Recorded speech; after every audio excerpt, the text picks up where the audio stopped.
Allah, Allah, Allah, Allah, ما لنا مولى سوى الله, Allah. Ya baik sahabat keluarga muslim yang dirahmati Allah di mana saja Anda berada. Terima kasih Anda masih tetap di program terjemahan khutbah Jumat dari Masjidil Haram di Salam TV Indonesia. Sebelum kita mengulas dan juga mencoba untuk menelaah satu persatu apa yang disampaikan oleh khotib di kesempatan sore hari ini, tentu perlu kami sampaikan untuk Anda sahabat keluarga muslim satu informasi bahwa acara ini terselenggara atas kerjasama Salam TV Indonesia dengan TV Quran Al-Karim yang ada di Saudi Arabia.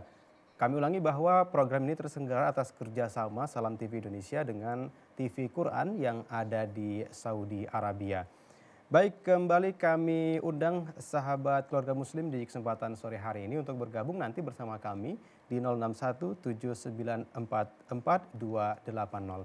Baik Ustadz, tentu banyak sekali yang tadi disampaikan oleh Syekh Abdurrahman As-Sudais di kesempatan sore hari ini. Namun sebelum kita jauh untuk mengulas esensi daripada khutbah yang beliau sampaikan, kita perlu juga menginformasikan kepada sahabat keluarga muslim yang ada di rumah ini Ustadz.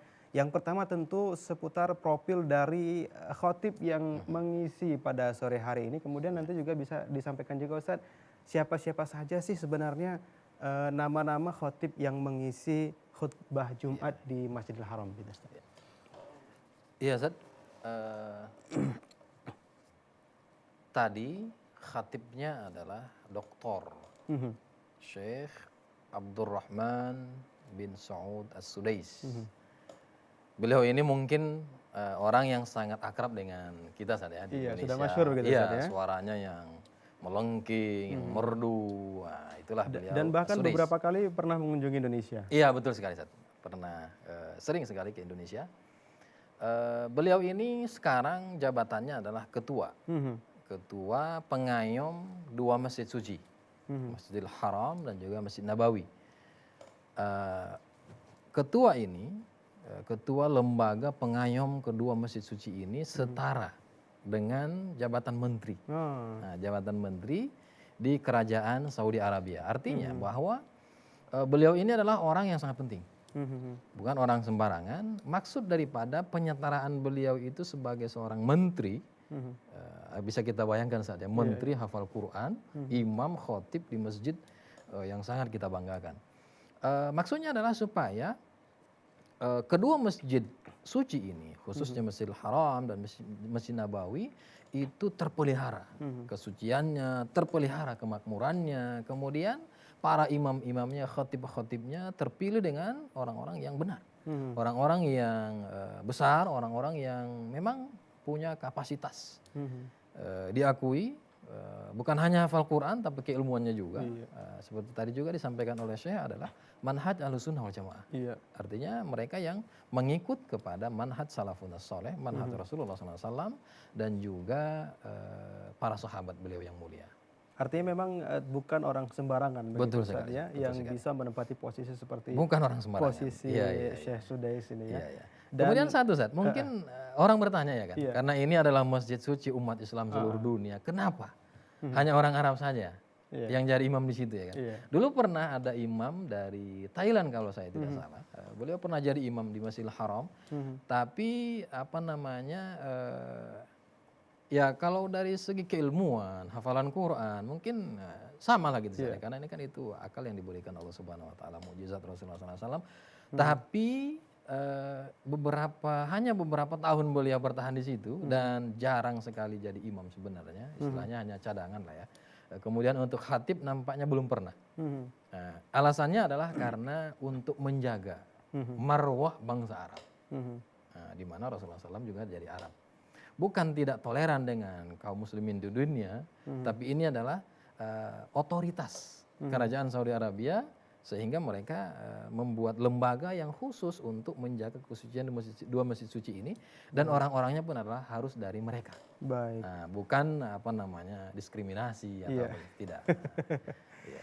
Baik, tadi mengenai nama-nama imam dan Oh, juga khotib yang ada di Masjidil Haram ini, ada siapa saja? Oh iya, iya. Ada setidaknya 6 imam dan khatib di Masjidil Haram. Masjidil Haram. Yang tadi kita katakan bahwa ketuanya adalah Syekh Dr. Abdurrahman As-Sudais. Kemudian di bawahnya ada yang kita kenal juga adalah Saud bin Ibrahim Asyuraim, doktor. Iya. Juga mungkin akrab juga dengan kita. Kalau tadi Dr. Sudais itu melengking, keras, merdu, yang kalau beliau ini slow. Agak slow. Iya, datar tapi sangat luar biasa. Artinya mungkin kalau Ustadz pernah ke sana bisa menyaksikan sholat dengan Syekh Suraim ini. Biasanya ketika beliau sholat fajar atau sholat subuh, itu jamaahnya banyak yang terisak tangis. Masya Allah. Larut dengan lantunan kemerduan dan juga Syekh Suraim ini. Kemudian ada juga Dr. Muhammad Al-Thalib. Beliau juga adalah orang-orang yang doktor, hafal Quran, yang teruji keilmuannya, ulama. Kemudian ada Dr. Al-Khayyat. Syekh Al-Khayyat, ini orang yang sangat senior. Walaupun mungkin suara beliau memang jarang sekali kita tiru ya, atau mungkin kita kurang akrab dengan suara beliau. Kemudian ada Dr. Soleh bin Muhammad bin Humaid. Ini yang baru saja kemarin menyampaikan khatib di 1 minggu yang lalu. Iya, 1 minggu yang lalu. Oh, mohon maaf. 3 minggu yang lalu. 1 minggu yang lalu adalah Dr. Khalid Al-Ghamidi. Iya, betul. Itu yang terakhir. Dr. Khalid Al-Ghamidi. Beliau juga imam dan khatib di Masjidil Haram. Tapi satu lagi, Ustaz, bahwa di luar pada khatib ini, yang 6 ini, ada juga imam. Iya. Nah, kita mungkin mengenal Mahir Al-Mu'ayqili. Iya. Nah, juga, tapi beliau tidak untuk khatib. Hanya khusus untuk imam. Karena imam itu kan ada 5 kali sholat. Benar. Nah, itu memerlukan banyak imam. Salah satunya adalah Dr. Al-Mu'ayqili dan lain-lain. Baik. Baik, sahabat keluarga muslim yang dirahmati Allah, itu tadi profil dari imam dan juga sekaligus khotib yang kerap mengisi sholat 5 waktu dan juga sholat Jumat di Masjidil Haram. Jika Anda pernah berkunjung ke sana, mungkin pasti Anda akan mengetahui bagaimana suasana dan bagaimana khidmatnya orang-orang ketika itu untuk melaksanakan sholat Jumat begitu, Ustaz ya.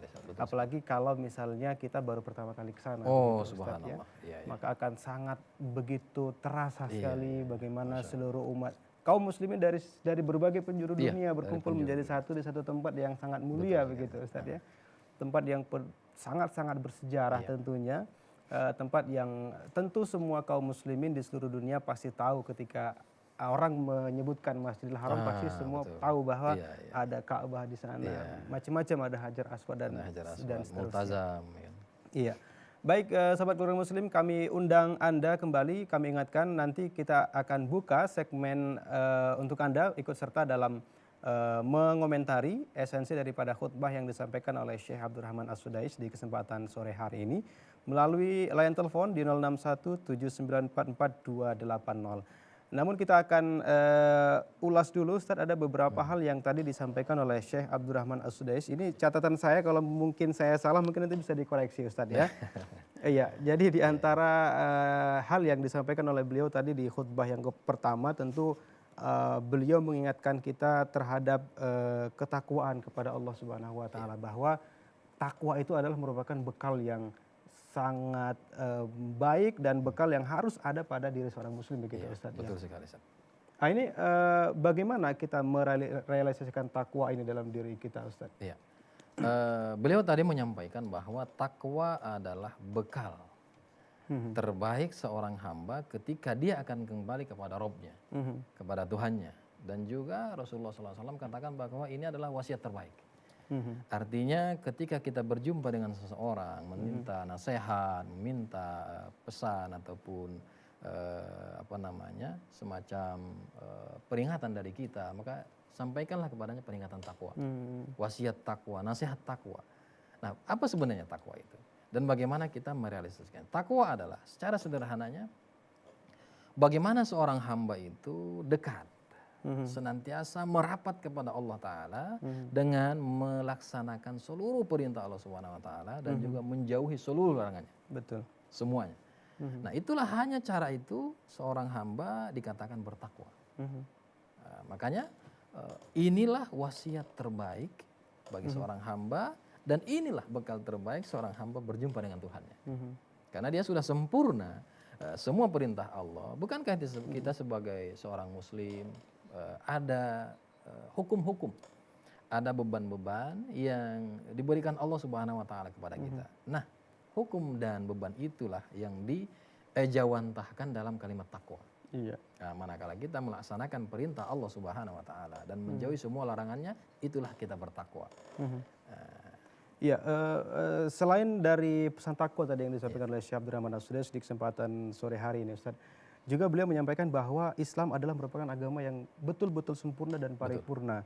Artinya segala sesuatu sudah disampaikan oleh Rasulullah SAW sebagai orang yang diamanahkan oleh Allah Subhanahu Wa Ta'ala untuk menyampaikan risalah ini. Dari kita, ya bisa dikatakan dari bangun tidur sampai tidur kembali itu semua sudah diatur oleh Islam. Dan ketika ada orang yang kemudian mengurangi, menambahi daripada agama itu sendiri, bahwa mereka adalah merupakan orang-orang yang sesat dan tidak benar. Ini bagaimana pandangan Ustaz mengenai hal ini? Betul sekali, Ustaz. Betapa tadi menarik ketika beliau mengupas tentang ayat Allah Subhanahu Wa Ta'ala dalam surah Al-Maidah ayat 3 ya. Al-yawma akmaltu lakum dinakum wa atmamtu alaikum ni'mati wa raditu lakum al-Islam madina.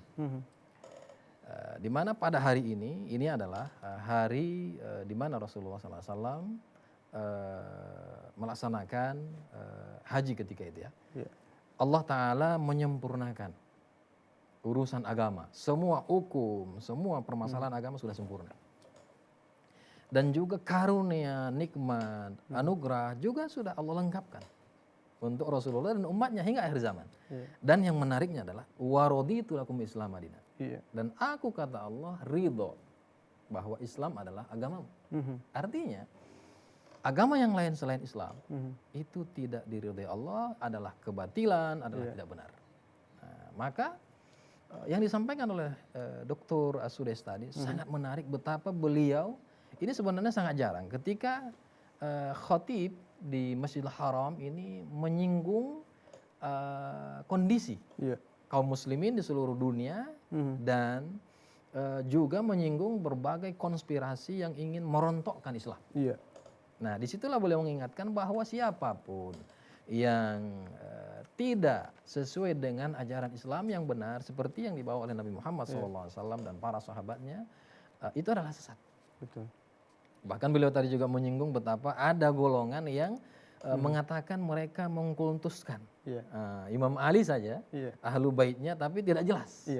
Nah, sebenarnya mereka memperdagangkan agama. Nah, ini sangat menarik tadi beliau menyampaikan ini. Memperdagangkan agama, mereka itu apa namanya kalau bahasa Imam Malik ketika itu kalimatu haqqin yuradu biha batil. Kalimat yang seolah-olah benar, tapi maksudnya kebatilan. Nah, mungkin mohon maaf saja kita harus sampaikan juga kepada para pemirsa Salam TV dimanapun berada, bahwa bahaya Syiah. Ini adalah satu hal yang sangat berbahaya dan itu mungkin maksud daripada Dr. As-Sudais dan kita tahu bahwa ulama-ulama Saudi ini sangat-sangat apa namanya keras ya, sangat ya tegas tentang Syiah ini.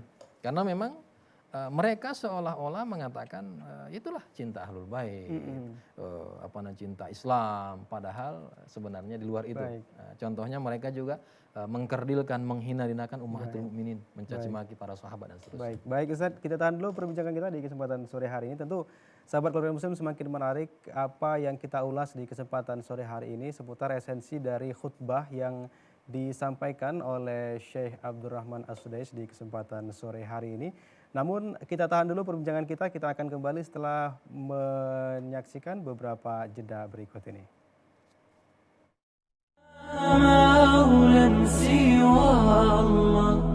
Allah